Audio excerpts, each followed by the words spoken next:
വാർത്തകൾ വിശദമായി. 48 വർഷം നീണ്ട സിനിമാ ജീവിതം, 200 ഏറെ സിനിമകൾ അഭിനയിച്ചു.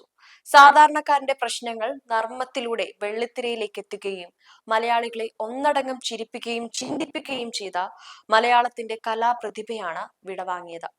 തൃപ്പൂണിത്തുറ താലൂക്ക് ആശുപത്രിയിലായിരുന്നു ശ്രീനിവാസന്റെ അന്ത്യം. മലയാള സിനിമയിലെ ഇതിഹാസ തുല്യനായ നടനും തിരക്കഥാകൃത്തും സംവിധായകനുമായ ശ്രീനിവാസൻ അന്തരിച്ചു. ശനിയാഴ്ച പുലർച്ചെ കൊച്ചിയിലെ സ്വകാര്യ ആശുപത്രിയിലായിരുന്നു അന്ത്യം. ഏറെ നാളായി വാർദ്ധക്യ സഹജമായ അസുഖങ്ങളെ തുടർന്ന് ചികിത്സയിലിരിക്കുന്ന അദ്ദേഹത്തിന്റെ ആരോഗ്യനില ശനിയാഴ്ച പുലർച്ചെയോടെ വഷളാവുകയായിരുന്നു.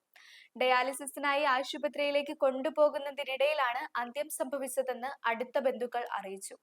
തൃപ്പൂണിത്തുറ താലൂക്ക് ആശുപത്രിയിലാണ് നിലവിൽ മൃതദേഹം സൂക്ഷിച്ചിരിക്കുന്നത്. കണ്ണൂർ ജില്ലയിലെ തലശ്ശേരിക്ക് സമീപമുള്ള പാട്യത്ത് 1956 ഏപ്രിൽ 6-നാണ് അദ്ദേഹം ജനിച്ചത്.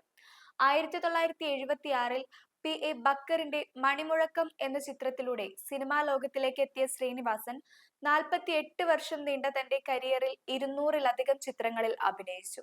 സാധാരണക്കാരന്റെ ജീവിതത്തിലെ കഷ്ടപ്പാടുകളും രാഷ്ട്രീയത്തിലെ പൊള്ളത്തരങ്ങളും ഹാസ്യത്തിൽ ചാലിച്ച് അവതരിപ്പിക്കുന്നതിൽ അദ്ദേഹം മികവ് കാണിച്ചു. വടക്കുനോക്കി യന്ത്രം, ചിന്താവിഷ്ടിയായ ശ്യാമള എന്നീ ചിത്രങ്ങൾ അദ്ദേഹം സംവിധാനം ചെയ്തിട്ടുണ്ട്. സന്ദേശം, നാടോടിക്കാറ്റ്, വരവേൽപ്പ് തുടങ്ങിയ മലയാളികൾ എന്നും ഓർത്തിരിക്കുന്ന നിരവധി ചിത്രങ്ങളിൽ അദ്ദേഹം തിരക്കഥാകൃത്ത് കൂടിയായിരുന്നു.